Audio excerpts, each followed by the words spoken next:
Episode 15. Wow, it's 15 episodes. Straight talking podcast. Okay. Welcome, Louise Geraghty, local maid woman. Yeah. Ferry House Road. Yup. So here we are, episode 15. We still have some t-shirts left up the lollies. Need to get more gear. Get buying them. €40 online. Revolut. Give us your money. Buy a t-shirt. That's the ads over. Okay. This Anyway. is actually a pretty cool t-shirt to be It fair. is, isn't it? Yeah. Louise is getting one after today. Yeah, I'll get one. I'll purchase She'd it. only do the podcast unless she got a t-shirt. Yeah, pretty much. That's my only demand for today. Anyway, so you grew up, I'm going to ask a few questions first of all. Yeah. You grew up in... We're told. Ferry House Road. Yeah, I grew up, I'm the youngest of four. Born and reared in County Meath. Yeah, I don't really know what else to say. I was Road frontage. Oh yeah. I had a really outdoor kind of upbringing, I suppose. Like we were always kind of just active and my parents were like, get out of the house. But I was quite fortunate. I actually always think about it the older I get now. Like I was so lucky to have my mum and dad around all the time, in terms of my mum was a nurse and my dad was a farmer. So like my dad would be down the yard, but like we'd be always going down to him, like after school or whatever, just to annoy him, thinking we were helping him. And he'd just be like, okay, just go over to that field or do something over there, get out of my hair. And like when I was quite young, my mum went back to work when I was about 6. So it's like she took some time off because it was like 4 of us. So when I was born, she decided to stop nursing for a little bit, and then she went back to night shifts. So between mum and dad, there was always someone there to collect her from school. Mum did night shifts, so like she dropped her to school, go down for a few hours, and then by 2 o'clock she was there to kind of collect us from school. So like I always look at like now when I'm coming home from work, or pre-COVID when I was coming home from work, I felt so sorry for all the parents like running to the creches trying to collect their kids and stuff. Yeah. And I was like, God, it just really made me start to think, God, I'm so lucky that my mum and dad were always there. Like, as in, that kids don't really have that. It's not a thing now. I had that when my ma was a stay-at-home ma. Yeah. So my dad worked, but my ma stayed at home. So, but it's not really a thing now. People can't afford it. It's not really, but it's... I look back on me growing up as you, and as like, it's so good, like. It's so good to have your ma there, like... Yeah. You know what I mean? Whereas people don't have it now. Yeah. You know, it's creches and then a minder after the creche, or a minder collecting from school and stuff like that. And as big as a messer you would be as a kid, your mum would always put you in line anyway. Yeah, so like, yeah.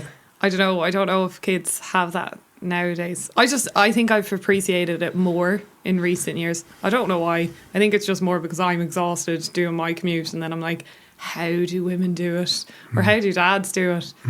Leaving at 6:30 in the morning and then coming back and rushing at 6:30 in the evening to try get their kid from the creche. Yeah. Sure, like they don't have energy or anything to talk to their kid then Monday to Friday. And that's not a criticism on any parent. No, not at all. But it's just like, I've just appreciated now how lucky I was that my dad was always there, as annoying we could have been to him. But like, we were quite lucky in that sense to have them there all the time. And then like them teaching us a really good work ethic as well, in terms of the balance between the two of them as well. Yeah. So, yeah. But even talking about that, you're living up in my ex-neighbourhood, D5. Yeah. I grew up there and my nana lived up the road from us. Oh, yeah, yeah. So, like, me ma was always there. So, if me ma had to go out somewhere, literally, like, me nana lived like 300 metres up the road. Yeah. So just knock into me nana on the way home till me ma got home. But like, there was always home cooked. I only appreciate it looking back at it now. Yeah. Now, I suppose it was done a bit more back then, whereas all the ma stayed at home. Yeah. Do you know what I mean? They worked for a bit, but then when they were having kids, they stayed at home. I was saying this to me dad, like, I said, it's harder nowadays financially for people. And he's like, how'd you work that one out? I was like, well, actually, you could afford to pay the mortgage and pay the bills on one salary. Yeah. That is almost... That's non-existent now. Like, even if when you look at like the price of mortgages and things like that now, it's like absolutely insane. Yeah. Even the price of houses around, say, Geraghty, like, they're a colossal amount of money. Yeah. And then you just basically, you buy a house and then you have to refurbish it because the windows are like basically... Probably the cheapest house from Geraghty at the moment is about 500 grand for a 3-bed. So. And that needs another 100 to 150 grand spent on it to do it up, because it's stuck in that 1950s, 1970s time warp. Yeah, or you have to know who's who as like when a house is going for sale or something like that. It's a lovely area, but I also like having space around as well. So it is tight. Yeah, that's the only thing. Yvonne wouldn't, like, I'd move back tomorrow. She wouldn't move back ever. Yeah, but you just like to go for your sea swims then. Sea swims, Dollymount, St. Anne's, the whole lot. Yeah, and your little happy out cat. Yeah. Happy out. Happy out. Anyway, getting on to how me and you met. Oh, yeah. This is... Used to kill me in your gym classes, but anyway, well, so probably not a wise statement to say. So Yvonne used to own a gym in Ashbourne. Yeah. Stringer Fitness. And Yvonne used to run a boot camp as well before that. Yeah. And she got me to do... I was always into fitness anyway, but she got me to get a qualification in gym classes and personal training because she was so busy, and just to help her out. Yeah. So there was me, John Matthews and her. Yeah. And she used to get Adrian Harrington to float in here and there. Yeah. So, one of the days Yvonne was in Spain. Yeah, and I bet you Louise will know dates. I do, yeah. There you go. Because I was like, Yvonne was like, that was 5 years ago. I was 6, like, actually. Oh, 6, there you go. So one morning, so Yvonne was in Spain, and Yvonne had Adrian Harrington lined up to teach the class. So I think there was supposed to be 8 people there, and a good few cancelled because that time, summertime, it was very, like, in summertime when people are on holidays, it's very hit and miss, and a lot of Yvonne's clients would have been young mothers, you know, kids off, so it would be, even though they'd pay monthly, they just might make the classes. So I think that day Yvonne cancelled Adrian and just got me to go down. Yeah. Because there wasn't many in the class. Yeah. I remember I had started with Yvonne. I started going to Stringer Fitness probably about 2 years before that. Okay, yeah. Maybe 2 years before that. It was when like she was in the small room. Yeah, and I remember starting there because my friend, you guys were really into the TRX at the time, like as in it was solely TRX, and I really wanted to try it out, so I started doing that. I just remember the first TRX class not being able to walk down the stairs after it. I was like, this is absolutely horrendous, but you kind of catch a bug or something for it. Yeah. So like I used to go, when I was in college, I used to go the Tuesday and Thursday night classes, and then I finished up college. Like that was the summer I finished college. Okay. So then I was actually going in the 10 a.m. morning classes with all the mums and stuff like that. But there was a few young girls in the class. It was a mix. And there was a few young girls in the class as well, because we were all working either in retail or we were working in like shops or like restaurants or anything like that. So yeah, I just remember, like at the time, I remember going a lot to the classes. Like it was kind of 10 a.m. in the morning, maybe 3 or 4 times a week.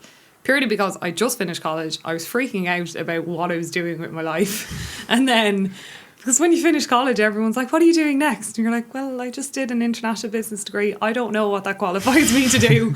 And I think that morning I was like, oh, maybe I won't go. I was like, I'm so tired. And I remember being really drained the morning that I went. But it was like, oh no, I'll just get up and go. And I'll be happy I went later. And then I suppose about 10 minutes into the class, I think, I just went to sleep for a few weeks. And, well, not a few weeks, but a few days, I suppose. But So what happened was, and I suppose I'll go back to what was explained to me in the previous course that I'd done. But what happened is, and I always remember one bit of this course, the guy going, there's a big difference between cardiac arrest and a heart attack. Yeah. A heart attack, somebody goes, oh, Jesus, I think I'm having a heart attack on my heart. And cardiac arrest is somebody dies. They stop breathing, their heart stops. Yeah. So they're basically... So Louise, we were talking before the class, and I remember I was talking to you. You were talking about your college and your degree and what you were going to do and stuff like that. Shooting the breeze, like we always did. And we were doing a few walking lunges, walking around. It was in that little garden. There was a garden outside at the side of Yvonne's gym, so it was a lovely sunny day. It was a warm-up, so we were doing like a walking lunges. The class started late because I was waffling out me so much, waiting for a few people to turn up. Skill I learned. Get John talking and you were actually, like, I was looking at you and you were talking to me. And then there's a thing in jiu-jitsu called a technical stand-up. Yeah. But you did it the reverse way. So it's like when a person is trying to get back to their feet from the ground, they put their hand up behind them and come up. But you did it the opposite way. You literally turned white. You were looking at me as I was talking. You stopped talking and you sat down on your bum, put your hand down behind you, because people were saying, did she bang her head? I was like, no. And you put your hand down behind you. At least I was really civilised. And it was real. And then you just kind of lay down.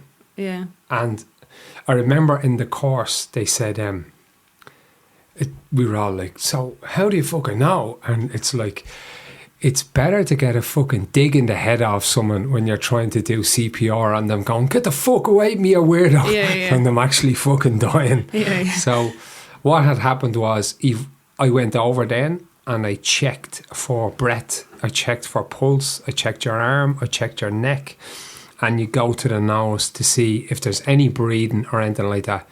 And there was zero, none, not a dicky board, nothing. Yeah.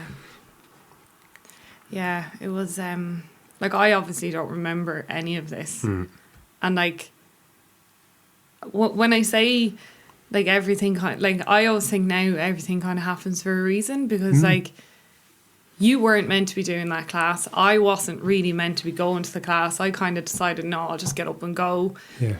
And, like, if I had decided to stay at home, there was no one at home. So, like, I would have just went to sleep, back to sleep, and just not got up again. And this is what I was told by my consultants and everything. Like, it was going to happen. Like, maybe because we had done a little bit of exercise that morning, it kind of brought it on. But, like, it probably would have happened at some stage. Yeah. And they don't really know why. But, like, I just think that whole day, everything kind of lined up. Like, even the fact that it happened on a Thursday. So it happened on Thursday, the 7th of August in 2014. And I just remember being like, if it happened on a Wednesday, the medical centre wouldn't have been open. Yeah. Because that at the time was only open on certain days, I think, or something like that. And then obviously you could tell that you had difficulty getting a defibrillator to the scene. And, like, everyone was trying to run, and, like, the one in, I think there was none in the Garda station, but basically it had to come from a doctor's. Yeah, the medical centre in Ashburn. But that wouldn't have been open if it happened on a Wednesday or a Friday, for instance. Yeah. But it was just, I was just so lucky that everything kind of lined up in some regards. But that's the way I view it anyway. Like, yeah. And the fact that you were fit enough to perform CPR for 22 minutes, like, that's insane. Well, like, when you think about it, you have to, like, if in order for you to get your cert, I think you just go for a minute. Yeah. Because realistically, there should be a defib in some vicinity. Yeah, closely by that no one will have to go through that. Yeah. Like, it takes a lot of strength to do it for that long. Yeah. And people, like, people always say to me with a few drinks on them and stuff like that, and people come up to you, they'll never say it to you. It's like, oh, fair play to you for saving her life, and fair play to you. And you've been at a couple of parties of ours, and people are like, oh my God. And it's like, I didn't save her life. I kept her alive for the fucking real people to save her life. Do you know what I mean? But when... My mum wouldn't agree with you on that statement. Yeah. I don't know. But here's the other thing as well, is for me, when you have a near-death experience with somebody like that, and I always speak about it in these terms because it happened to me before I went to Australia in 2001. I'm not going to go into it anyway, but I didn't perform CPR or anything. Yeah. But basically this person died in front of me. Me and someone else were there. Yeah. And no matter what the fuck I done, they were dying. Yeah. Do you know what I mean? And I remember feeling completely fucking helpless. Yeah. It's a horrible, horrible thing to happen. And I remember this happening to you, and I was like, it's real.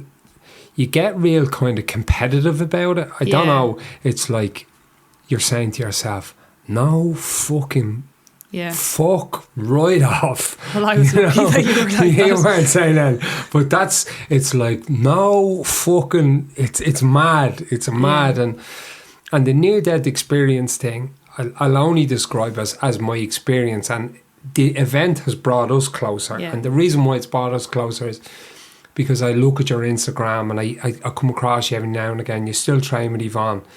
And like, you can't give me anything back. And I don't want anything back. Yeah. But me seeing what you're doing, it gives me a sense of fucking happiness that money couldn't buy. It's a mad one. Do you know what I mean? Yeah. And what I mean, it's like doing something for someone and they can't do anything back for you. Do you know what I mean? Yeah. They're fucking living their life, and that's fucking perfect. Yeah. You know, travelling with your mom to Australia and all this stuff, and I'm like, that's fucking great. Yeah, and it is kind of a distant memory at this point. Like, obviously, like, it does affect different things that happen. Yeah. And, like, I don't know, day-to-day life, going through an airport or something. Yeah, yeah. Well, not in COVID, but, like, day-to-day life in terms of, I have an internal defibrillator now, just in case anything like that were to happen again. Hopefully the defibrillator will help. Yeah. Because it's undiagnosed as to what exactly happened to make my heart stop. Yeah. But all I can say is, because I was fit, I reacted to your CPR and the oxygen levels didn't drop. But that was a big scare for my family at the time. Yeah. Because I always felt really bad when my mum told me afterwards. I was obviously in an induced coma at the time, and I was unaware of what was happening. But she always remembers driving to Ashburn. Yeah. You were in the gym just there. Yeah. And my mum was like, how long was she out? How long was the CPR? Yeah. Because it's so important when you're giving someone CPR, the time they drop and the time you initiate it, because that's the oxygen levels going to their brain. And because they didn't know the time frame, they were preparing my parents for me to be a vegetable and not be able to talk. And I just remember saying to my mum, oh my God, thank God I didn't wake up and that was it. Because I would have preferred just to not then. Because you can't communicate. Like, I was just very lucky in the fact that you were so reactive straight away. Like, I don't know, like, a lot of people, it doesn't happen to a lot of people, and the survival rate, which I was told was very, very slim, especially when it came to sudden adult. Yeah. The survival rate is so minuscule. So, like, when they were like, well, she was out for 22 minutes before a defibrillator got to the scene and a doctor got to the scene. And then, like, I remember after the event and after I got out of hospital and stuff, I saw an ambulance and I just burst into tears because I was like, how did they get me to Blanchardstown so quick? Yeah. And, like, there was a lot happening as well, which I've been told a lot happened in terms of just different reactions that I got to the adrenaline and stuff. And as my mum's a nurse, going back to that, she was in working that day. So she basically was able to get into A&E through the staff door. Yeah. And as she got to A&E, I was being pulled through. Yeah.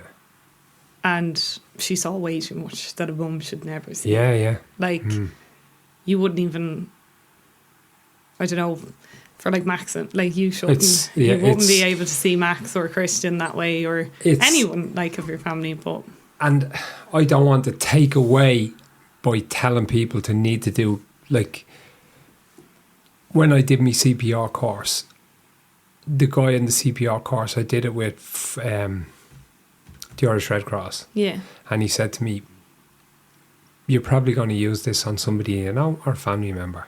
That was the first thing kind of that stuck with me, kind of going, fuck. And he said, the second thing that boosted me reaction time was, when somebody has cardiac arrest, they're dead. And what happens is your heart is like a greedy sponge and it wants all the blood. And it takes all the blood away from your brain.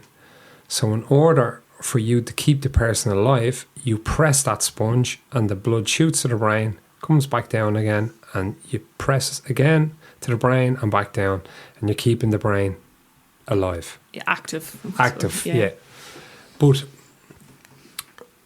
your poor mom, because like what, and I describe it when I was saying life and death, I've been at 2 lives, both my sons. And I remember on Max, he was the first one. And as a parent, you kind of was in the room with Yvonne, and I can describe the experience with you as the same as this, because it was, you know, that's all I can describe as. So Max didn't cry. And nobody explains this to you when you go in to have a kid. But it's like Mother Nature takes over. And you know something's not when right. the kid doesn't cry, and there's people in the room, and you just know things are serious, and you're kind of fucking going, what the fuck? And everything's getting amped up, and 30 seconds later you hear that, wah, and then you just go, yeah, cool. But I describe you getting put back into the back of the ambulance is the exact same thing, but silence. Yeah. Do you know what I mean? I never heard, we never got... Well, you had to wait a few days. Yes, like. I never got that, oh yeah, the heart started again, and the doctor was... So what happened, I'll go back again. So I'm doing CPR straight away. So I had, and just, I suppose, if fucking even one person does this, we'd be laughing. So I started doing CPR, and the girl, I'm trying to think her name. Rachel. That was with Rachel. Fucking thank fuck Rachel was there. But I rang 999 straight away and put it on speaker. Yeah. And I'm doing CPR, and I'm giving the responder down the phone, who was fucking absolutely amazing. Ambulance, Dublin, fucking amazing. And this is a good little trick to be able to do, because when people start asking you times, your head is up your hole. Do you know what I mean? So much is out there happening. But when you log a call like that and you put it on speaker, you can see the timer and stuff on your phone. Yeah. The duration of your phone call. Probably the longest 22 minutes ever. So I start doing CPR, and your mum was going through, and I said, when will an ambulance be here? And she says to me, I've no ambulance in the area. I was like, okay. And kept doing CPR, and your ambulance had to come from Maynooth. Yeah, because we were in County Meath, and that's the nearest distribution or something. Yeah, so like that. it had to come from Maynooth.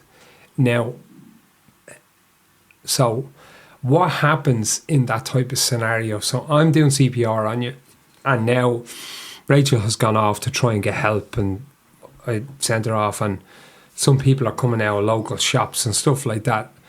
And what happens then? People respond to things like that, and they mean well.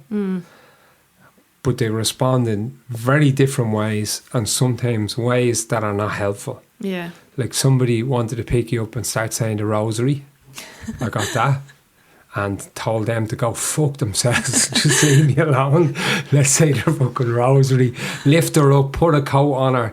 It's like, take control of the situation. Fuck right off. Yeah. And of 8 people gathered there, only one person did CPR. But like you did a textbook as well, because I did the CPR after. I did arranged it in the Stringer. Yes. The year after. Yes. And we did it for the Irish Heart Foundation as well. But like it was textbook, as in like I just remember seeing someone like drop on the seafront in Clontarf. Yeah.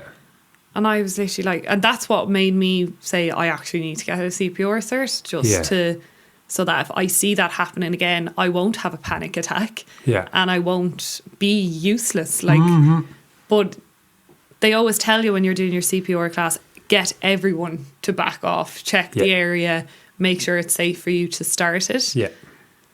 And like, then start the timings then. Like, but like, the list of things you have to do is like 5 seconds. You have 5 seconds to do all of that list. Yeah. And then start CPR, because I don't even think you would have 5 seconds, really. And then I suppose it's about like that, as you say, that like people want to do mad shit around you. People, and that's why most people, like another mate of mine works in the ambulance service, and he goes, like, this was at the time, he goes, I fucking probably respond to about 14 calls.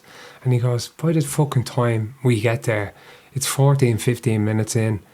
And if the people even had half a fucking brain, I'd have something to work with. But we never do. Yeah. People are like, oh, he's after having a fit, or he's after this and he's after that, and no one's done CPR. Yeah. So now they're dealing with a vegetable Yeah. that's going to last about 2 or 3 days before the machine is switched off, you know? Yeah. But, so, getting back, we're doing the CPR, I'm doing the CPR, and one of the guys from Mortis runs over to the medical centre. Yeah. Thank Jesus. Yeah. And gets an AED. The doctor runs across one. And an AED is, here's a little insight into an AED. If I have a pulse rate and you put an AED on me trying to shock me, it won't work. Yeah. It won't work. It'll only work if it detects no pulse and then it shocks the person. Yeah. So that literally, I kind of lost. I remember minutes wise how long I was doing it, but that kind of section, because the AED was put on you by the doctor, he kind of assumed control and I backed off. Yeah. And that's kind of literally the AED, you got shocked, and then literally the ambulance came. Yeah. And that was, they kind of arrived near, like what I was told was that they was arrived about 25 minutes, I think. Yeah. 22 to 25 minutes. I might have lost a minute or two there, but that was about 25 minutes. So you went off, and here's another thing that I give my sons grief over. So Yvonne was in Spain. I was on the phone to her, but Louise goes off in the back of the ambulance, and at this stage now, my head is up my arse. Yeah. And your phone is there. Yeah. And your bag is there. I always remember, like, all these people are talking to me, and I wanted to talk, but no words had come out. Yeah. It's mad. I was just, I couldn't talk, like. My sister's best friend, her mum was actually in Myrta's that day. Right. So she heard the name Geraghty, and she was like, Jesus, is that Sarah? And then she like rang Laura, and Laura was like, no, sure, Sarah's in work, and blah, blah, blah. Yeah. And then she goes, what? Like Laura then was like, what's the girl's name, Mum? What is the girl's name?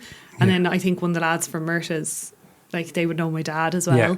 So they were literally just like, what's the girl's first name? And then as Betty was on the phone to Laura was like, that's Sarah's little sister. And she had to start the ball rolling. Sarah was in work, and she was like, Laura, was Louise conscious or whatever? And Laura was like, I don't know. Yeah. Like, everyone has a story of that day as well, like how it rippled. Yeah.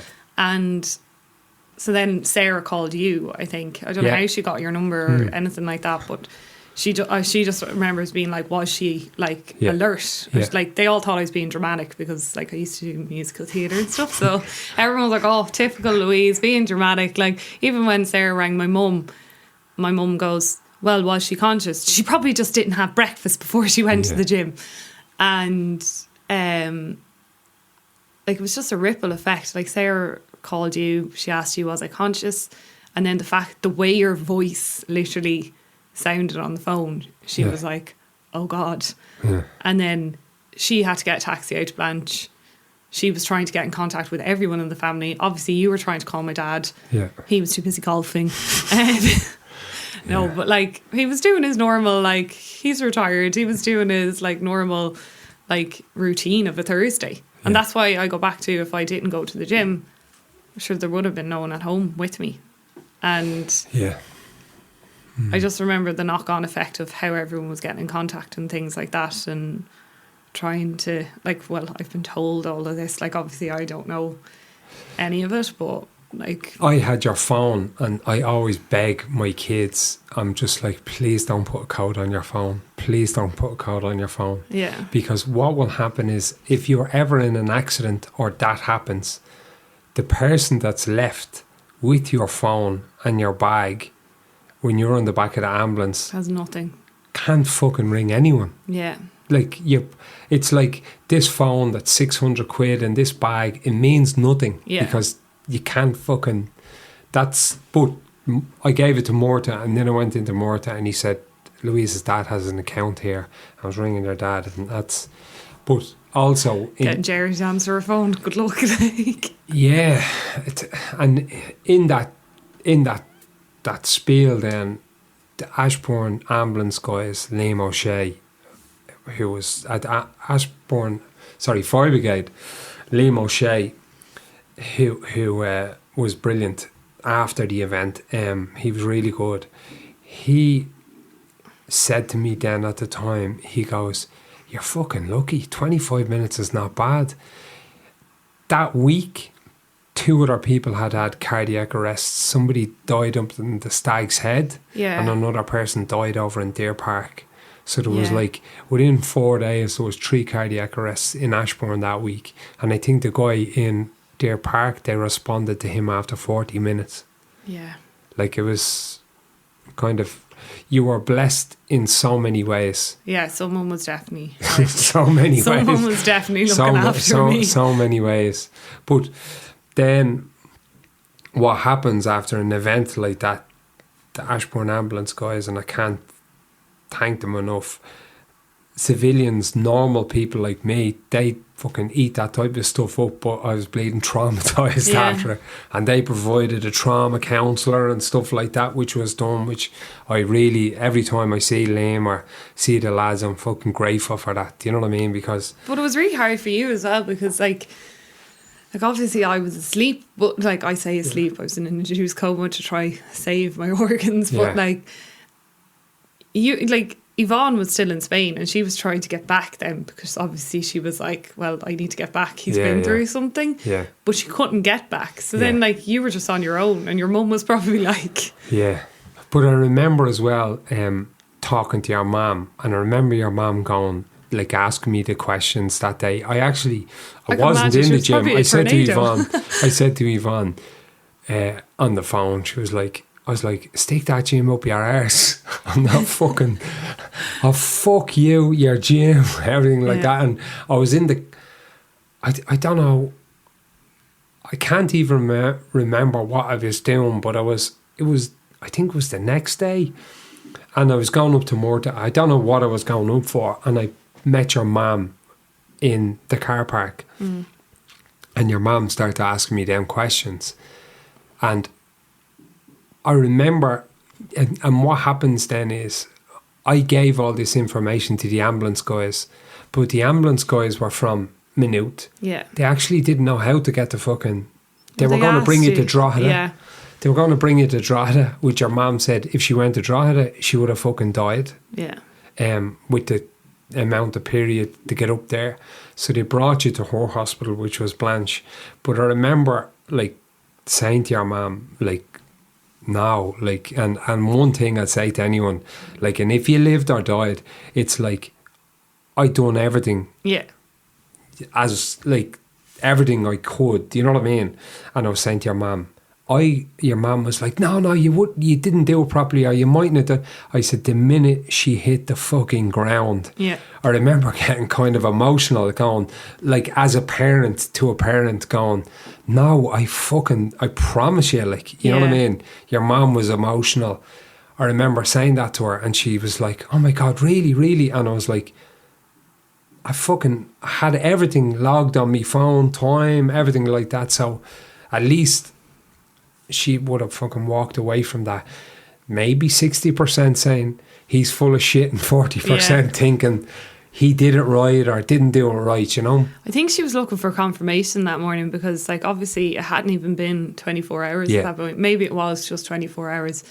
But it would have been less because I would have met her earlier. Yeah. And I think they were collecting my car at the time or something. That's what they were, And I just remember Mum being like, I feel really bad. Like, when everything was fine and I was home and everything, she just goes, Jesus, I feel so bad.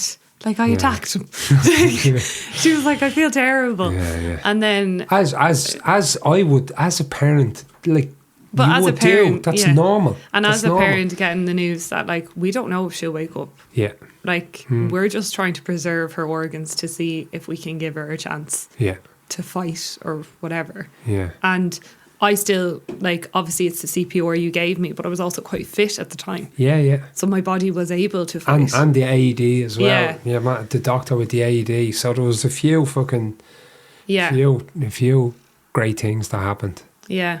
But, like, I remember then months later, I was going for a checkup and my consultant said, he was like, oh, have you gone to that doctor in the medical centre? Yeah. And I just remember being like, what doctor?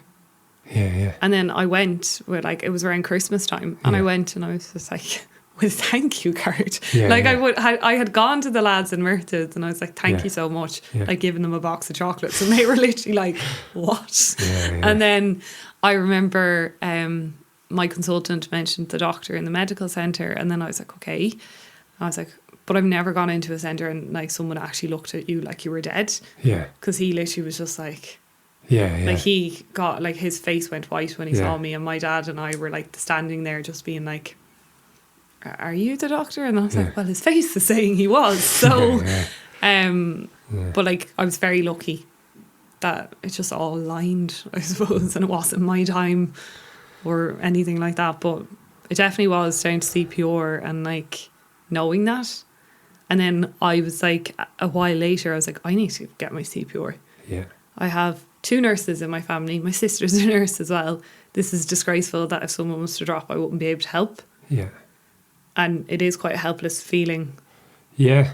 Even though, I don't know, I might like freeze if I saw someone do that because it will bring back too much. I don't know how I will be in a situation like that. I'd like to think because I have it, I would react as quick as you did. Yeah, I think the course definitely kind of prepared me, and the guy I done it with, he just broke it down so simply that it kind of, I always remember that, like, the heart is like a greedy sponge and all you need to do is press it, you know, get the blood up to the brain, it comes back again, and press. Yeah. And if there's somebody there to give you a dig out, you swap every couple of minutes. You know, there was no one there to help. But you know what I mean? It's the more people that do CPR, like, the better. There's so many people die in this country, and more are dying now because obesity, heart disease, all these things are so prevalent that people are just dropping in pubs or dropping wherever. And kind of, it's an embarrassing thing. Now, not on my part, but like, and your man broke the ice again. It's better getting a dig in the head, somebody going, get the fuck away from me, you mad cunt, rather than fucking dying in front of you. You know, that few little things like that stuck in my brain, you know? Yeah.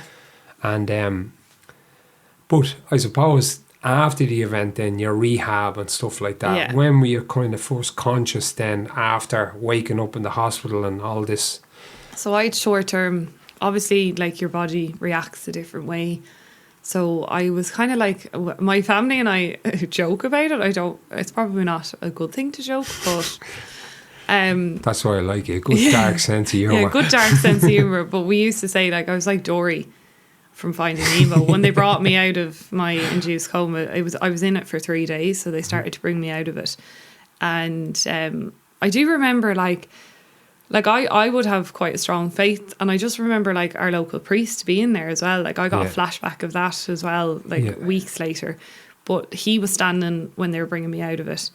But I was very like mute for like a day or two, and then I started speaking. But then they were trying to explain what happened to me because I was like obviously in shock.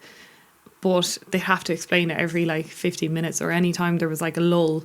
It was, right, we need to go back and tell her again what happened. And like my mum was getting really frustrated because she was like, she needs to get her memory back. She needs to start retaining memories. Whereas the doctors couldn't tell them whether this is going to be a permanent fixture, that like they'll have to constantly be telling me what happened 15 minutes earlier. Yeah. And then it was like one day, like I'd love clothes and everything like that. And my sister was standing over me, and I was just like, we laugh about this now, but the doctors were like doing tests again, like memory tests with me. And I just remember looking at my sister and I was like, why are you wearing that jacket with that top? And my sister literally turned to the consultant and was like, she's going to be fine. like it's just such like irrelevant stuff like that. They were like, okay, she's coming back now. Yeah, literally. They were like, oh, she's coming back now. She's like getting her like smart comment in here. And like, so it was just like little things like that. But I got my ICD, so I have an ICD card now. So as I said, like it's changed little bits in my life. It hasn't changed a lot in terms of I've tried not to let it. Yeah. But I have an ICD card now, so I got my ICD in on the 18th of August. Quite good at history, I like to think. Yeah. Like dates and things. And I got it in, and then I demanded to go home like 2 days later. Like they did my ICD, they test your ICD, so basically they kind of sedate you after you get it, and they test it and they set it off, basically they shock you. I remember that night I was like, I'm going home. Took an hour to put on skinny jeans and I was like, I'm going home. And all the nurses were like, don't think you should. But I demanded to like get out. And how big is that? It's quite small, like it's just here. Okay. And I have a really small scar. Like some people would have very big scars, but it's probably the same size as a matchbox. They're a lot smaller now than they were when I got it 6 years ago. Right. But it's a matchbox. And like, I remember when they were like explaining that I'd have to get this in and it's safer for me to have it in rather than not have it in. And I was like, okay. And I was like, fair enough. If it's going to let me just go about my day, grand. Yeah. And my consultant was like, it's going to be a matchbox in your chest. Are you prepared to have that? Yeah. And I just remember being like, fine. Like, but he was thinking of a young female, vanity, everything like that. And I was like, I really don't care. I just want to get out of hospital. I want to go home. Yeah. And I was like, can I go home after I get that? And he was like, yeah. I was like, fine. And he was like, do you know, like... And he was really trying to hold in on that. And then it's like maybe 15 minutes before getting it in, I just cried. I was like, because I was on my own. So I was like, because I was moved from Conley to the Mater to get it done. Yeah. And then I was brought back to the Mater. So no one was with me. Yeah. Even though the nurses were great and like, they were so like, I don't know, they're really warm, like all the nurses that I've encountered. They were like, okay, she's just freaking out a bit. Just give her like 10 minutes. But yeah, and then I got that in. They tested it and I got to go home then. And then I started, I think it was a while later. So they don't really offer rehab or like rehabilitation for younger people because they think they're a little bit more resilient. But it is a weird thing. Like you don't even trust your body. You still have a pain in your chest from all of the activity, I suppose. Yeah. And even walking, like it's really tough. Like I would have really struggled when I got home, and like I would have tried to run before I could walk, and like, you know, I wouldn't have even been able to walk from your front door up to the end of the cul-de-sac, and I would have been like, I need to go home. And like the tiredness for the first few weeks. But my Mum was like, no, we'll get up, we'll get out. And like, she was very like, this is what we're doing. And it's like, you need that as well. Yeah, like you need someone to be like, get up and get going. Like you've had your... Yeah. And then I went after a month back to see my consultant, and he was like, do you want to do the rehab? Do you not? Because the rehab is more for people that have had heart attacks and that are quite overweight, that they need to learn how to do exercise. Whereas for me, it was more a mental thing of trusting my body again and trusting my heart rate going up again. Because I'm probably safer than anyone walking around now. Yeah. But it was that trust that you didn't have originally. So I started doing the rehab, and I remember them thinking I was just a student helping out. Like all the the lads in the class, they were like men in their 60s. And predominantly there were men in their 60s. There was like one or two younger, but they were a lot older than me. Yeah. So they were like, what is she doing in here? And like they were so intrigued to know the story. And like a lot of them had like massive scars from like triple bypasses or like they had to learn even how to walk because they were so in sedentary jobs or just didn't move. Whereas I was like, I want to go back to the gym. I just want to be able to be normal again. And I remember actually one of your first classes back at Stringer. And it was one of my first classes. And you literally saw me and you were like, oh my God, get out. Like, I just remember your face being like, oh, Louise, you're back. God. And it was like in the December, I decided to go for a morning class. Yeah. And my mum was like, are you sure you're okay? And I was like... Yeah. I stopped. I literally, after that, I stopped. Probably went back about the November, maybe. I was just like, Yvonne, stick your gym up your arse. I'm not helping you. But I felt really bad about that. No, it happens. But I remember going around your outfit. That's what I was thinking. Your dad going, he's a fucking legend. Just real proper old school. Remember?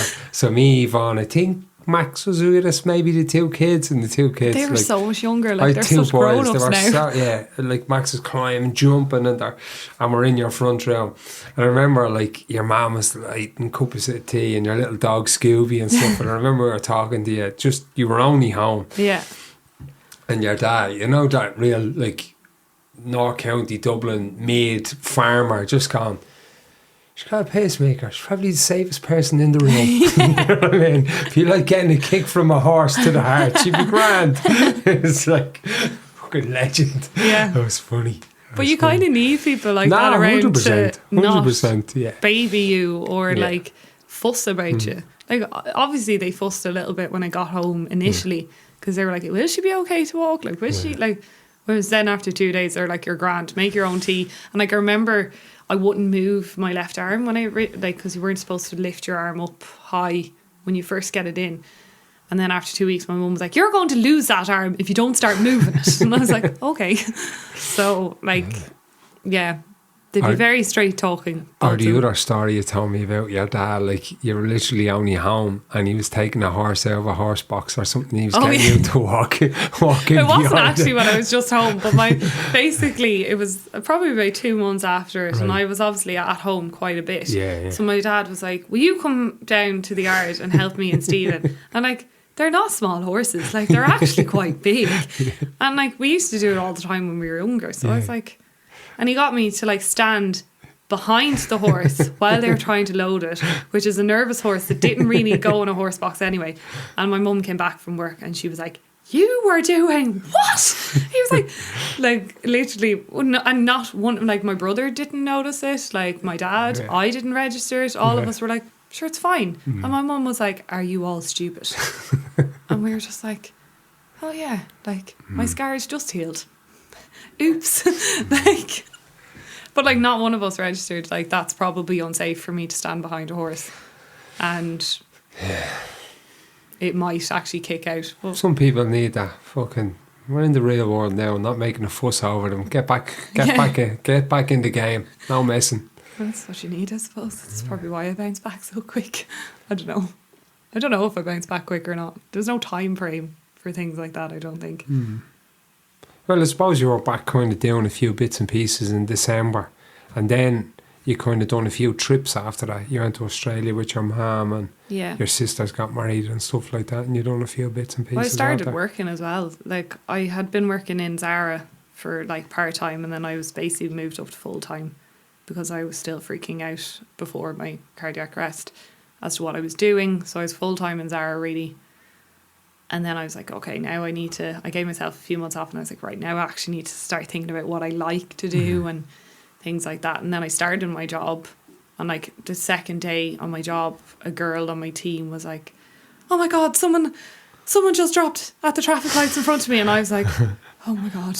Like, I wasn't even 6 months into recovery, and I was like, oh my God. And like my manager, like obviously when you start a company, you kind of disclose your medical, just not even disclose, but like just kind of give them heads up, by the way, if anything happens, just call this and it's fine.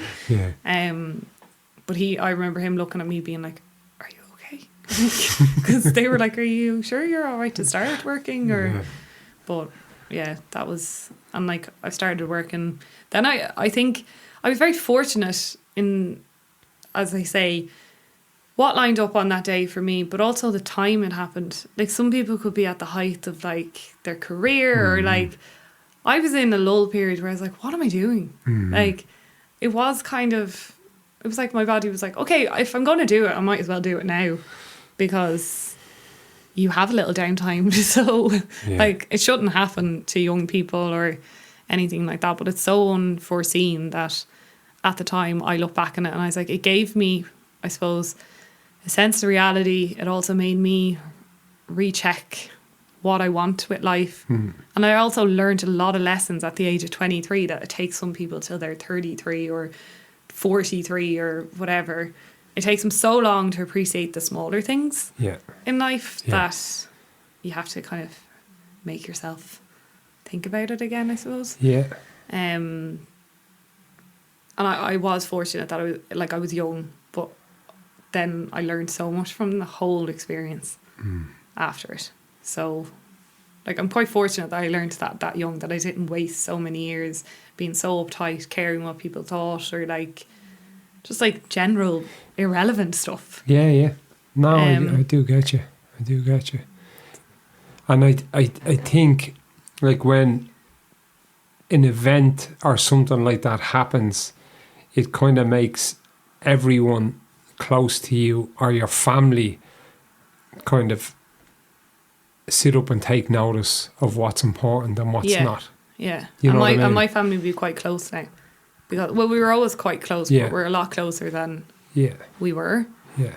It's like the other shit you worry about when something like that happens, the small shit doesn't matter. It's the big stuff that becomes important, and family is important. Yeah. You know, and all the other stuff on the outside is not important, but family is important, and having fun's important, and going away together and trips and making memories is important, you know? Definitely.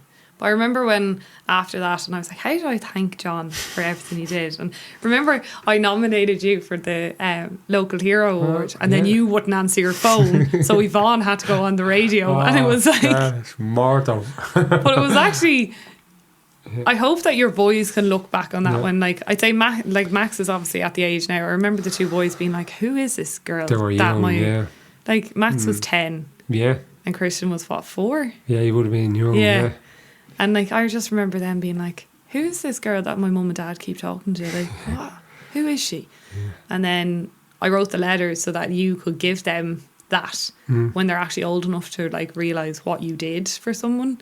Yeah. And, like, I think Max really understands it now. Like, even when I chat to him. When the letter came and I read the letter, I'm an emotional type character. I bawled me bleeding eyes out. Do you know what I mean? I don't care saying that. Do you know what I mean? Because stuff like that, I wouldn't be a suppressed emotion type guy. You know what I mean? But when somebody writes something like that, or Tubridy was talking about it, Ryan Tubridy on his radio station, and Jay Bourne rang in and he was talking to him, and it's a nice thing. Do you know what I mean? And it's not nice.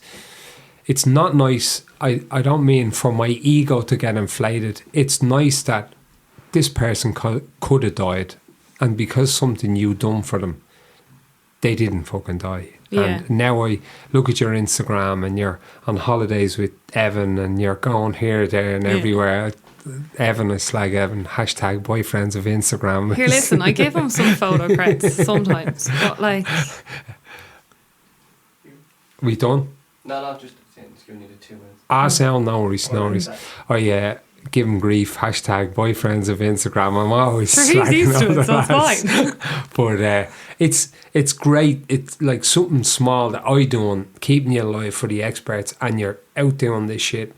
You're working, you're planning a house and stuff like that. It's nice, and that we still have contact with each other via social media, and we come across each other every now and again. You're in the house with Yvonne. It's a lovely thing. Do you know what I mean? It's a lovely thing. It's a nice thing.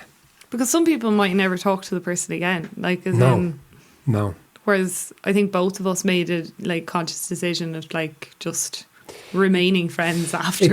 I don't think it's even conscious. I think it's subconscious. It just happens. Like that other event I was telling you about, every time I drive by that spot, I think of that guy. Yeah. I don't even know his name. Yeah. Like, he was on a motorbike. I don't even know his name. But I see it's at the junction there between Coolock Village and the Malahide Road. It used to be a T-junction, but after that accident or whatever, they got rid of the T-junction part of it.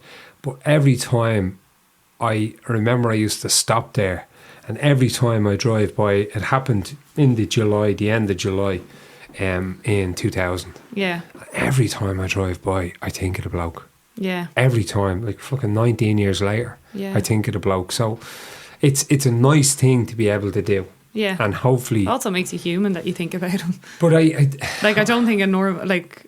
But here's mad stuff now, and I suppose it's not fatalistic or anything.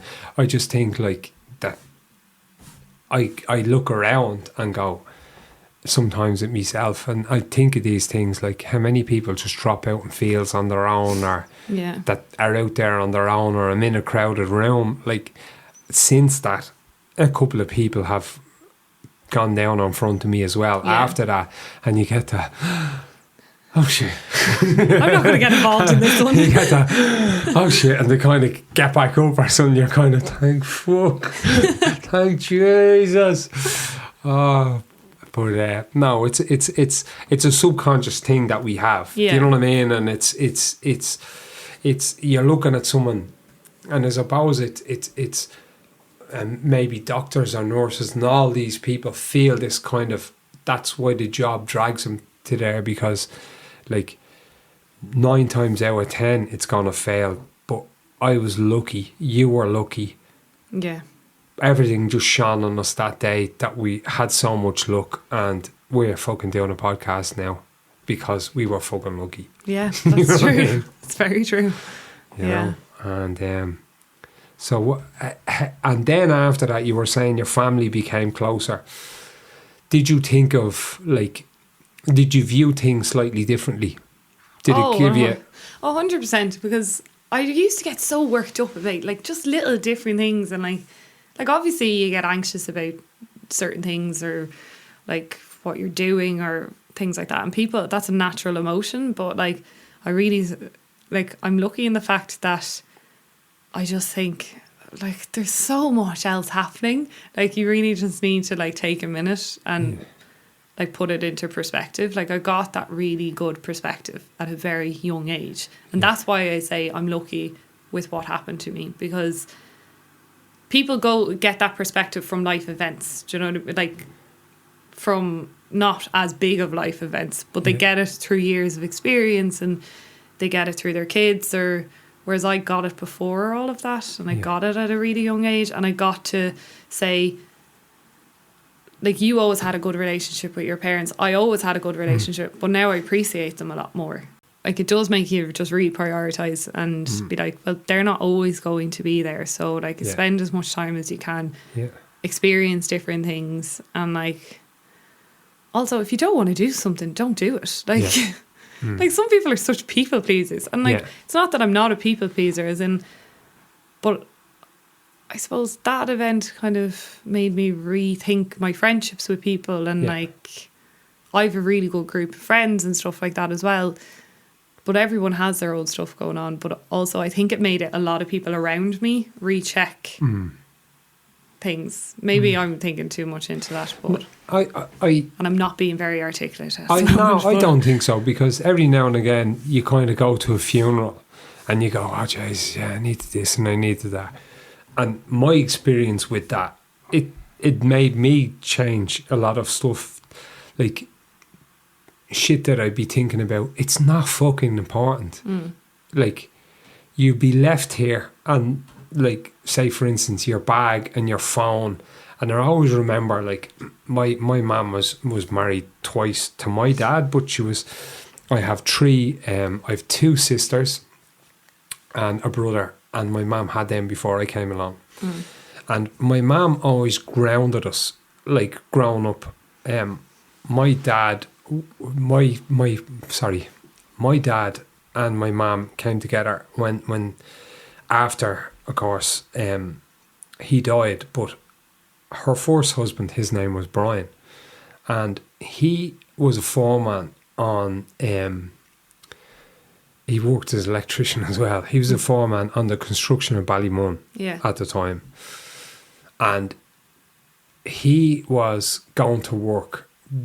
The day he was going to work, she said to him, just stay off. Fucking kids are young. Fucking ring in sick, blah, blah, blah. And he said, I have these fucking keys. I'm the fucking electrical foreman. Fucking job would stop without me, blah, blah, blah. He went for a couple of points, as men did back in the day. I'll have 5 or 6, I'll be grand. Yeah. And he was killed fucking half a mile from our house. Not even that. In an accident? Or? In a car accident, yeah. Wow. And the guy that hit him, both of them had drink on them. The guy that hit him had drink on him, he had drink on him. And my ma said, the keys that he was going on about, he's like, I have to go in, I have these keys. He fucked off without the keys. So he left the keys. And she said, nobody ever called for them keys. So you're not that fucking important. Yeah. And that's what she brought us up with. So I always had a little bit of that. But then, like, you're left with this stuff. Like, I always remember, everyone's gone, people are talking to me, and I'm just looking at your bag and your phone, just going, the fuck? Like, it's like this stuff that you worry about. Who's my phone? My phone, my phone. Yeah. Everyone's like their phone.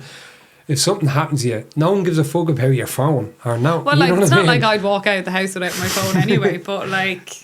The small shit that we sweat, and it's like I was doing a few things at the time that I wasn't happy about doing. And I didn't like what I was doing, but I was doing them. And after that, what happened to you, I'm not going to say it was a divine inspiration. There was a couple of things. I think it was a reminder. Exactly. It was like a prompt reminder. Yeah. Like, this is bollocks. That's important. This is bollocks. Yeah. And I think it reminded a lot of people. Like you guys would be very close family. Like, even with Max going through, like, adolescence, you and Max are fucking strangle him if I could. Yeah, but, like, you're so close, and, like, Christian's so close as well. But I don't know, it just, like, makes families, like, cop on a little bit. Family is important. Yeah. It's important, and it makes it.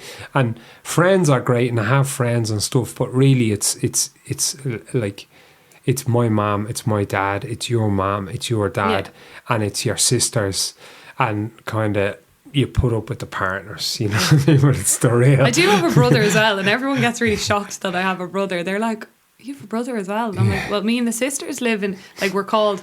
My sister's husband, he calls us the sisters because we're so involved in each other's lives.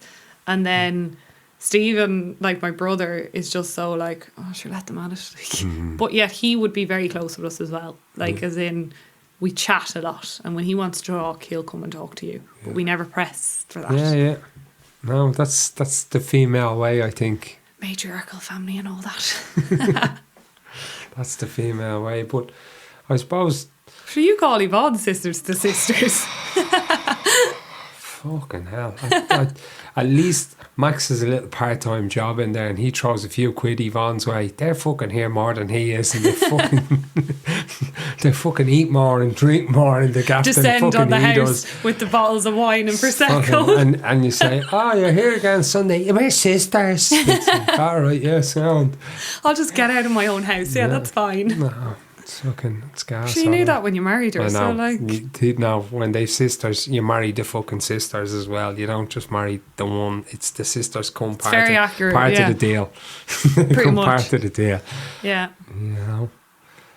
But what now at the moment? So COVID, how's it affecting you?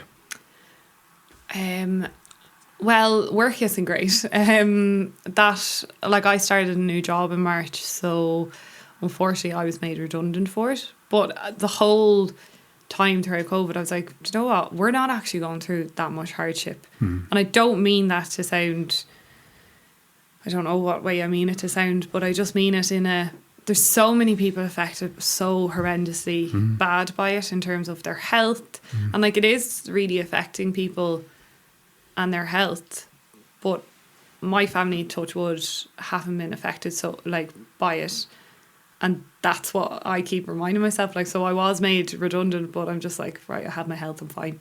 Like, and it makes me think of that. Whereas I know you like have a certain, like, not that you have a certain thought process on it, but like, it is quite a scary disease when it hits someone. Like, I would probably be categorised in a high risk. No, I did.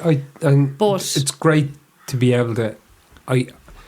And people say to me, like, I put stuff up and somebody said to me, yeah, man, but you can't just fucking open the economy. And I'm not like that. Yeah. It's like, we need to fucking live with like, it. For instance, and I was listening to, she's a doctor. Her name is Sunitra Gupta. Yeah. And she's a doctor in Oxford University. And she has perfected and put this down. She was on BBC News Time during the week, if you want to check it out on Instagram. She's like, this disease affects the old and the sick. Yeah. We need to insulate them, and by insulate them, their carers need to be tested nearly every day, their partners need to be tested every day, their home helps need to be tested every day, they need to be provided with PPE, and they need to be not locked up like prisoners, but really cosseted and minded. So Evan was telling me about, he was up in our local shop just picking up whatever, and there was an elderly man, and like, he skipped the entire queue, had the mask on, but it was like under here, which is actually a really big bugbear of mine. Like, if you're going to wear a mask, cover your nose. You might as well not be wearing it. Yeah, oh, literally. But this elderly man, he was probably in his 80s, and he was like, geez, this is mad, isn't it? And like, Evan just like started listening to him, and he told the shopkeeper that was his first time out in 3 months. Like, he hadn't been into a shop. Like, that's incredibly sad. Like, they're being isolated. Like, everyone's trying to protect them, because no one would forgive themselves if they were the carrier and then this person got sick. Like, you wouldn't forgive yourself. No. And I do agree with that. Like, you need to be testing the carers quite regularly. You need to be giving them PPE. But like, I was sitting at traffic lights and I watched a carer go into an elderly person's house in Raheny, and sure, she didn't put on the mask or her gloves. Yeah. And that's 90% of our fatalities here were in a care home setting. Yeah. That's where 90%. So, like, hardly any happened in ICU, but 90%. And for me, even at the moment, that's still kind of being abandoned. We're kind of not testing. The Brits seem to be a bit more clued into it, but we're not. And people, I think every society thinks that about another society, though. Like, my sister's friend's an ICU nurse in St. Thomas's. Yeah. And she was saying, in one morning, they had 8 patients die in ICU in London. And by that evening, they were prepping the beds, and the beds were full by the time she left, with another 8 patients on ventilators. Like, it's a scary thing, and it's a scary thing that it's affected the entire world. But even, I was reading some of the statistics as well, like the chances of putting a 70 or 80-year-old, because our median age of our deaths in this country is 83. Yeah. And the chances are so low that if we put a 80-year-old on a ventilator, it's probably the ventilator is going to kill them before coronavirus. So it's kind of like the perfect storm. Yeah. Putting somebody like that on a ventilator at that age, you have to try and save them. Yeah. You know what I mean? But the ventilator is probably going to kill them before coronavirus will. Yeah, see, I don't... It's a sad one. It's a sad one. I And just there's nothing think, else to do. yeah, like, You know what I and mean? there's There's no nothing right else. answer in No. how to tackle it No. because If you don't put them on a ventilator, you're a they fucking can't animal. breathe You're a fucking animal. and it's cruelty. Yeah. Yeah. I don't think there's any right way of how people, like the new restrictions that have been just put in place, I think that's crippling. Like they need to get the house parties and all of that under Yeah. lock and key, but like crippling so many cafes and like so many independent businesses, like I don't know how they're going to survive. Like there's some pubs that have put in 40, 50 grand into making their place safe. Yeah. And then being told, no, you don't have an outdoor seating area. So what? Do they pump in another 20 grand to get an outdoor seating area when if you look outside, I'd say it's going to start raining in like 20 minutes. I was looking at a street party last night. Now, you know, if you're over 80 or 70 or whatever, or if you're going to a street party like that and then going into your parents, you probably need to fucking have a long chat with yourself. Do you know what I mean? But anyway, I'm looking at this. Yeah, pubs are closed. Yeah. And I was listening to, I think it was Dr. Geraghty on News Talk, and I came off Twitter last night because... You came off it or you were kicked off it? Came off it. The amount of absolute fucking wet the beds on Twitter. I'd say 80% is made up with social justice warrior wet the beds. Yeah. So, who are calling for Geraghty to be sacked off News Talk because she questioned. In Dublin at the moment, there has been 9 positive tests, just cases, from a restaurant setting. 9. Yeah. That's it. There has been 1,700 from a house Yeah. setting. So why close the fucking restaurants and the pubs? The pubs have been open in the UK since March. Yeah. And I think the infections from pubs are 2%. They're nothing like. Yeah. It's all from, it's like a pandemic. This is now, we're in the stage of endemic, which means it's everywhere. Yeah. So there's no, lockdowns don't work. It's everywhere, but it's keeping a bit of distance and being fucking smart about it. Yeah. And But and nurturing and wrapping cotton wool around Yeah. our most, which is technically the older people. I just think it's all a bit insane. Like, I just remember, so I went to Australia twice with my mum, and I went this year as well for another family wedding.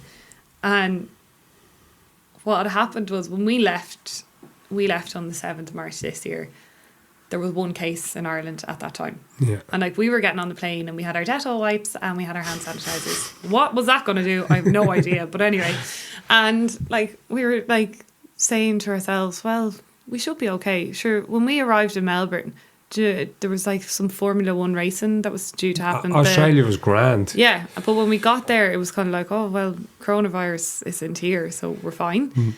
And when we got off the plane in Melbourne, there was supposed to be the Melbourne Cup or Melbourne Grand Prix or something. I should know what that is, but anyway. And the whole Italian team was on our flight. But they were upstairs and we were in economy. So Yeah. See? And like they all tested positive as soon as they arrived. Lovely. Before they started. And we got to Australia, like we were with all of our family, everything was open. And then we were there for 2 weeks. And I remember texting my brother being like, should we be looking at changing our flights? Like, because he'd be quite clued into that type of stuff. And he wouldn't be dramatic either. So we'd get a real answer from him being like, no, you're fine. Or maybe start re-looking. And all my friends were like, so Louise, are you going to come home? Because it was like a week later, this country shut down. Yeah. And we were in Australia, like living our best lives, like having a great time. And it wasn't until the 22nd of March that we were like, oh my God, Melbourne's going into lockdown and we're still here and they're cancelling every international flight. Yeah. And it wasn't until my mum was like, no, we're going to the airport. And like, we literally threw all our stuff in a bag, barely said goodbye to my auntie. Like, literally, we said to her, we might be back later, we may not be, see you soon. Yeah. And when we got to the airport, I've never seen anything like it. Never seen anything like it. Like, it was like the apocalypse. Like, there was people crying, there was hundreds, like thousands of people just stranded in the airport, not being able to leave. Yeah. And like, everyone just wanted to get to Dubai or Singapore to get a connecting flight somewhere else. Like, it was the international part, obviously. And they originally told us that we weren't going to get back to the 1st of July. Yeah. And I just remember being like, this is hilarious. Like, I actually couldn't stop laughing. I was like, this is so funny. And then we were just lucky enough that when we were at the desk, the guy beside, so there was obviously like 3 people behind the Emirates desk, and one family was like screaming at the man behind the counter because they were so irate, like they just wanted to get home. Yeah. And I remember us standing there silently because she just told us we weren't going to get back to Ireland till the 1st of July. Yeah. And then the man that was working for Emirates said, listen, I'm losing my job tonight. I'm being laid off. Like, I'm really sorry. There's not much I can do. The flights are booked and we can't, there's nothing we can do for you right now. It's a global pandemic. I'm losing my job at 12 o'clock tonight. And then it was only because he said that statement that the one person that was serving us was like, do you know what? I'm just going to get them on a plane to Dubai and see what happens. Yeah. Put them on standby to a flight to Dublin. Yeah. See what happens. And when we got to Dubai, we basically queued for 8 hours to try and get on the Dublin flight. So it was just a surreal experience. Like, and even now I look back and I'm laughing because it's just, did that even happen? And like, the whole world has been shut down. And I don't know where all these grants are coming from, and Just print the money.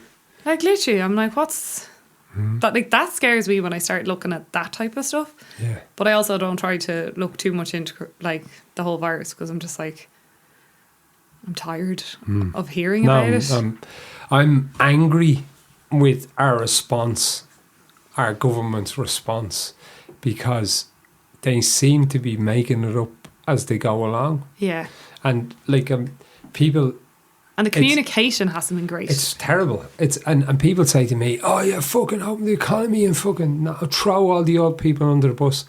My parents are older, and like what you said about that man his first time. Like, I work around Raheny. A lot of people that I work for, like my mum will give my name to somebody that lives up the road who is elderly. Yeah. They are on their own. And I was talking to a woman last week, fucking light bulb blew. Me ma's like Mother Teresa giving me a name out. A light bulb blew in her house. You're like, right, Mum, I'm just a handyman, am I? So I was the first person. Now I went in with a mask on and the whole lot. I noticed 2 things I've noticed about older people. The little shit really freaks them out. yeah. They get really fucking, like, a light bulb blows Worked up. here and you're like, so fucking what? I fucking Yeah. probably. Whereas when a light bulb blows for an old person and they're without a light in the house, it just fucking sends them off on one. I think I was the first person she had met in a month. Like, she was 83. That's so sad. Like, and that's where I'm coming from with coronavirus. We are Isolating them. tribal people. We mix with each other. You have your family, your sisters. This woman would have had, I don't know. Yeah. She would have had sisters. She would have had someone at some stage. Now, I don't know whole details about her, but she's completely isolated. And when we get, there's a guy I really read a lot of his stuff. His name is Johann Hari. I think you've mentioned him before. He's, if you ever read Lost Connections, is one of his great books. But it's like, when we isolate people like that, they did this experiment with regard to heroin. And they built this area for rats, and they all put them into it. And this was the initial study done with heroin. And they put in water and heroin. And the rats ate up the heroin, ate up the heroin, ate up the heroin, and were basically addicted to heroin. And they judged all drug policies on that the rats were turning their nose up at food and taking the heroin. And basically, somebody flipped it on its head. It's like they use heroin or they use drugs is because they've no outdoor experience. They're crammed into this little thing.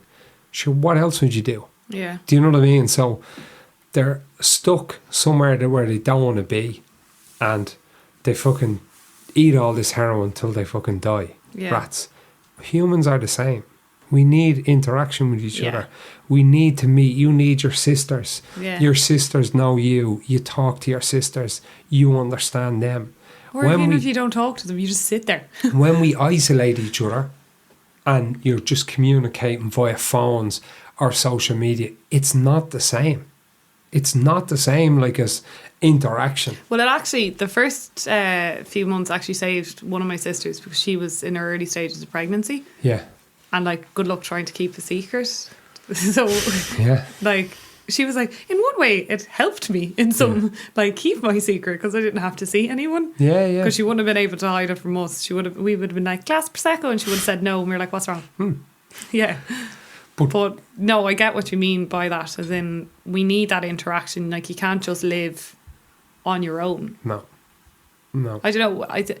And that's where I come from when people give me a bit of shit online, because I do get shit. Oh yeah, fucking old people, just fuck them. No. Yeah. That's why they need to be their carers, their family members, their everyone tested before they go near them, because we can't fucking lock them away. No. Because you might as well kill them. And also, life is way too short to have them in their And last few years I not had- being able to leave their house. The guy I had on the last podcast, an absolute legend of Irish cycling, Shea O'Hanlon, or my outfit, they're fit guys. Lock them up. They die. They're They used go- to being outdoors. Shay does a bit of mountain climbing, cycling. My outfit does a bit of cycling. My ma goes out walking. You're not fucking cooping them up forever. No. They'd rather fucking die than that, which is understandable. I'd be the same. Yeah. You know, so I just think how our government, with the decisions they've made, number one, there should be an inquiry into them nursing homes, because they abandoned them people. They knew this was coming. And 90% of our deaths came from a nursing home setting. Yeah. They basically killed them. No PPE, same person going around. And also a huge thing to happen in the nursing home settings was, once the 300 quid or whatever it was came out, loads of people just fucked their jobs in.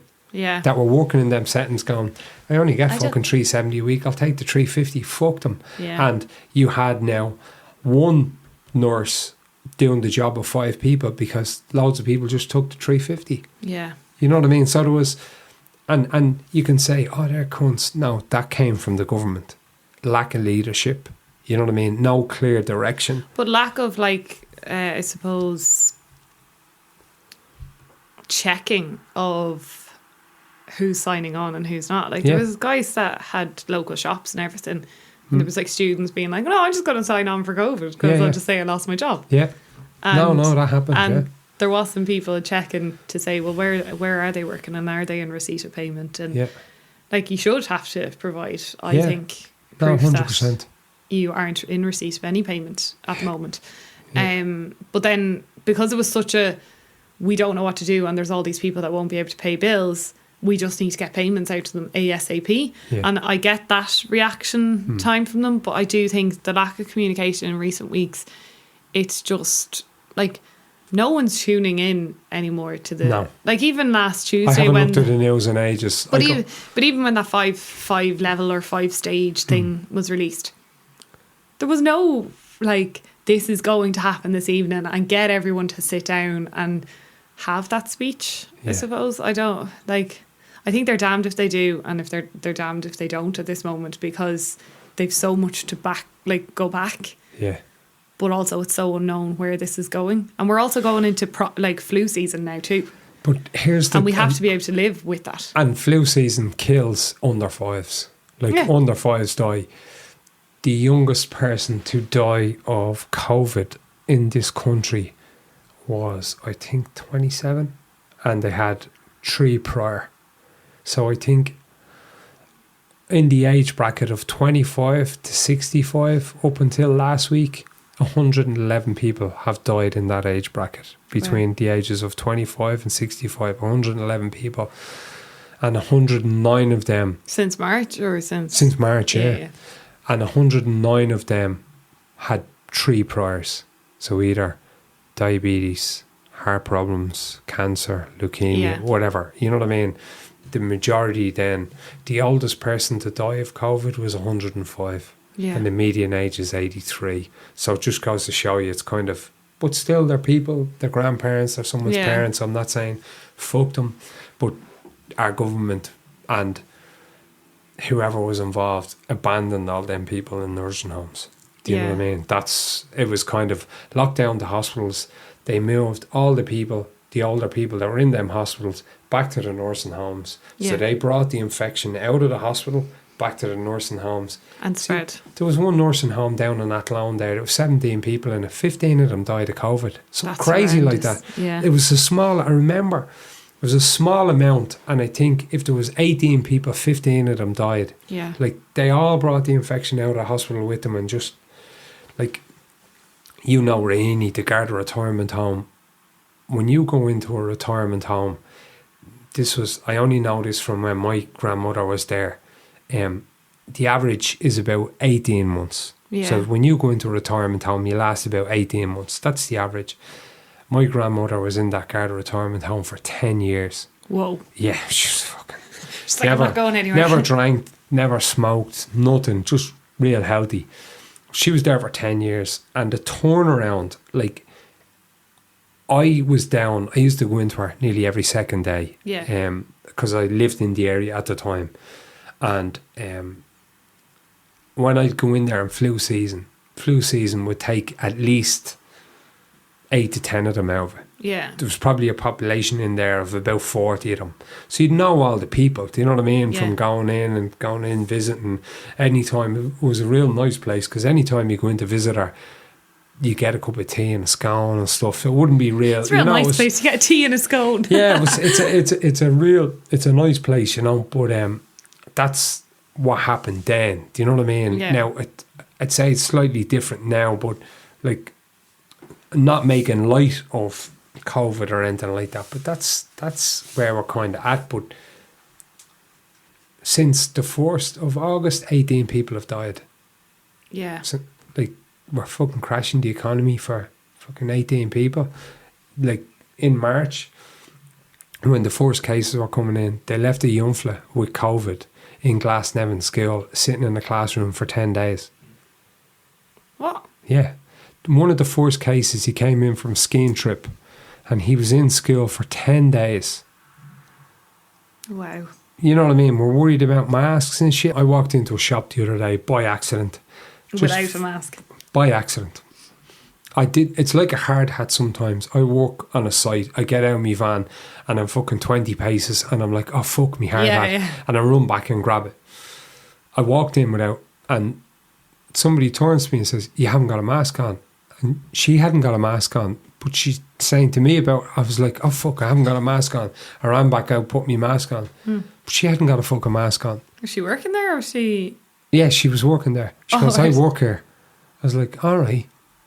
It's just... That makes no sense. But No, it didn't. And I'm not a fucking dickhead. I wasn't going to go and start questioning her. But 80% of the people I see in Blanchardstown Shopping Centre are probably wearing their masks incorrectly. Yeah. So you might as well, if it's on your nose, if it's sideways, if you're touching your face, you might as well be not wearing it. Yeah. 100%. So I think or it's the people with the visors and have the visors like up and like fucking what's your man's name, bleeding Damo and Ivor from up here. Yeah. It's like what, like, and I just think that's where you're never going to get that. Yeah. Where surgeons are saying, in surgery in the hospitals, that's a sterile environment, and you're dealing with fucking professionals. Yeah. Not fucking Mary down a bleeding Tesco with 3 kids swinging over. Yeah. You know what I mean?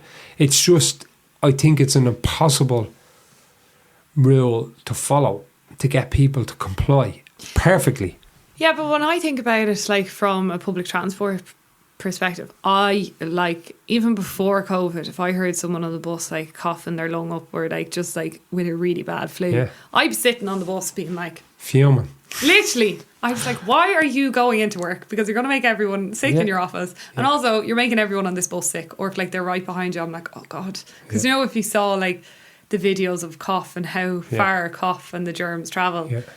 I remember watching that one time and then getting on the bus and some man was coughing a lot behind me and sniffing and he was really sick. Yeah. But I just remember being like, oh God, I'm so grossed out right now. This is probably all in my hair. Like, I have a full day to go. But like, yeah, I do think the masks do help if you wear them right. Yeah. In terms of if people cough, then they're not transmitting it. But it's also, don't wear one if you're not going to wear it right, or if you're wearing it like a fashion accessory. Surgical masks only. The cloth ones, Professor Carl Hannigan from the Oxford, he's a medical science professor. Yeah. A cloth mask, there's moisture coming through. It's useless. So they have to be surgical. And they have to be made to a good standard that if you blow through it, that you can't feel a breath. Yeah. So there's the cloth ones, if you have it on you a while, you're going to feel moisture coming through. Yeah, they're only... and you're going to start touching stuff then. It's only 20 minutes that you can wear the cloth ones or something like that. And then you have to get rid of them. Yeah. Yeah, I think the cloth ones are a little bit... Like, I have some, but like I literally use them once going to a shop and then that one's going in the wash. Yeah. But I don't know how they expect people to wear them, like, when they're working out and, like... People are going to pass out from not getting enough We oxygen. have to wear them on sites. I have to wear 24/7, but they're cloth ones. And, you know, I can breathe in them. I'm not indoors. I'm outdoors all the time. Some of the particular sites, it's happening more and more. They're compulsory to wear them on, you know.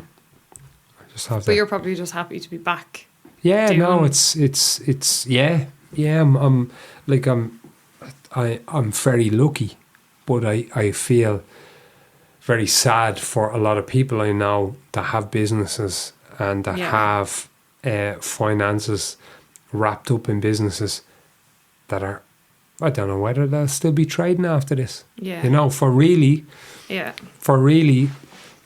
this virus now, it was way more serious in February, March. Yeah.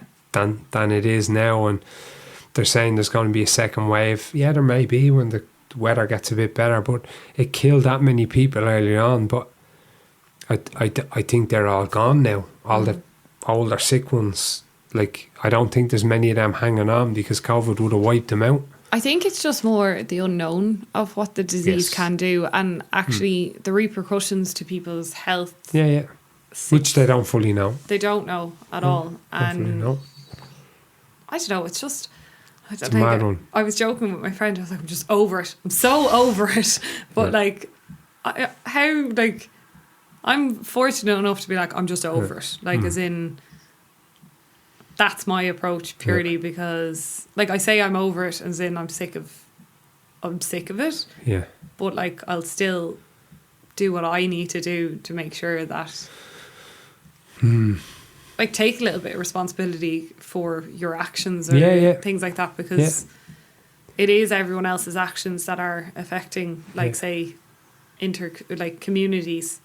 So therefore, well, they don't know how to stop house parties. So that's why I think they said, oh, let's shut down pubs and things. I don't agree with them shutting down pubs, to be honest, because I think some publicans, and I didn't understand why wet pubs and food pubs, or whatever they're calling them, why both of them weren't allowed open. If a food pub could make sure that social distance was in place and serve food, like, it's not the food that's stopping you from getting coronavirus. Like, so if a wet pub, as I say, that's like a phrase from 2020 now for all of the rest of time, but if they could have enforced social distancing, like, I agree with the publicans. Like I was down in Dingle over in August, and it was just really sad to see no one playing music, and like, that'd be really a place that, like, you'd hear music all along the street, and like, I don't know, it's kind of killing the soul or something. Or no, like, where, like, that woman that I did the job for, like, that is fucking heartbreaking. Yeah. That fucking, I'm the first person That's so fucking sad. Do you know what I mean? Yeah. And And she probably was like, do you want a cup of tea? Do she you want lives to in stay? Raheny. Yeah. You start going up to Geraghty Yeah. and all these places, Kilbrew and all these houses out on their own, their local fucking pub is closed. Yeah. So they probably go in for a pint or two every evening. That's done now for them. No social interaction. Sure, part of the reason why the suicide rate is so high in rural Ireland is because they're not getting that interaction. It's like the little old man in Galway. Do you remember he went for his pint? Yes. And like he had the timer. Yeah. I was like, Yeah. he should have been allowed to stay there all day. That's Yeah. his booth from Yeah. now on. But, and if you mention that to people with regard to suit, they're like, oh, you're far right. That's fucking, no, I'm fucking human. It's like, people need interaction. They need to socialise with each other. Oh, they can find other ways to socialise. You don't live in fucking Geraghty in a fucking house on a couple of acres, miles away from anywhere else. Yeah. So it's easy for you to say that in wherever. Do you know what I mean? I come from that other world as well. So Yeah. I've had neighbours. But now I live out here. I see other people out living away. And the pub is their fucking means of pulling the tractor up outside during the week and going in for a scoop or two Yeah. and just shooting the breeze, like, Yeah. you know? And it's just a social outlet. Like if they lived, as you said, by themselves, Yeah. they've no one to chat to then. Nobody. And, Nobody. like, even if they have a little dog or like whatever, Yeah, yeah. the dog, it can only jump or Yeah, like, yeah. they can't talk back to you. No. I think I actually, at this point, I don't even know what to think of COVID. Mm. I'm just... And like, I'm lucky. I feel very grateful. I'm really grateful. I just feel sorry for friends of mine and people I know with businesses and stuff Yeah. that are really fucking struggling. Because good luck trying to pay rent on 300 fucking quid a week. Yeah. And like, the direction that we're getting from the government and from this NEFA crowd, it's like, what? I think we're on the B team at the moment, though. Like, I think originally, I'll take your point in terms of there definitely should look into the deaths and how they occurred in the nursing homes. Because were they all actually COVID, or are you just not doing postmortems because you're afraid that that person had COVID as well? That's what I'd be concerned about. Were they just marking all these people as COVID deaths, but they actually had other things? You see, it's a grey area. It's, did you die from COVID or with COVID, or did COVID lead to your death? Yeah. And really, my tinfoil hat on now, who's going to start saying, oh, they didn't actually die of COVID, and like 30,000 people die in Ireland, 31,000 people die in Ireland a year. How do you know that fact? I was reading up fucking, I don't know. I wish I could just shut this Mr. shit off. Positivity. I wish I Yvonne, could like- shut this shit off sometimes. But what I'm saying to you is, like, are they really going to go, do you know what, we fucking had a look at that and really bleeding, oh, we spent fucking 15 billion.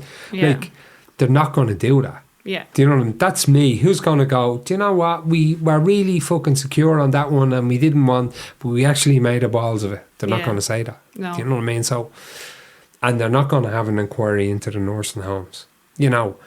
And I know if my grandmother was still alive, I'd be going through that fucking nursing home with a fucking sledgehammer. There'd be no way to be keeping me or Yeah. my family from interacting with her or going into her. She'd be getting brought home. Yeah. Do you know what I mean? Into our setting and whatever. We'd work that one At out least with you tests trust and yourself. stuff. Yeah.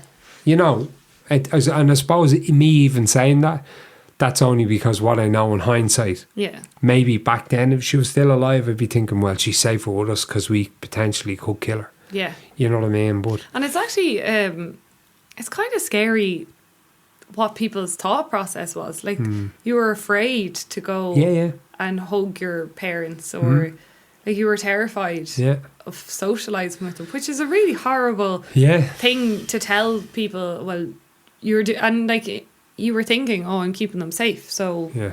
this is what I'm doing to keep them safe, and I can't hug them or I can't interact with them, or like my cousin had a baby and I don't think I held the baby for the first 4 months, and even at that I was like, oh God, like, am I okay to hold her, or like, because you'd be terrified of anything happening Yeah. to the baby then.